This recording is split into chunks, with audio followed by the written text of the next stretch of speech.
Blade প্রচুর ধারালো, blade দিয়ে কিন্তু গাছ কাটা যায় না, তেমনি কুড়াল অনেক শক্তিশালী, কিন্তু চুল কাটা যায় না।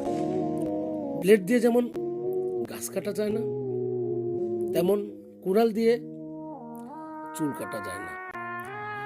যেই বস্তুর যেটা যেখানে প্রযোজ্য সেখানে তাই ব্যবহার করতে হয়।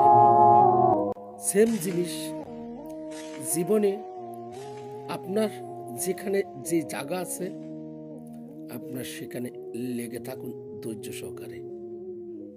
একদিন সফলতা আপনাকে দিয়েও হবে, আপনার যোগ্যতায় আপনাকে সফলতা এনে দিবে। কথাটি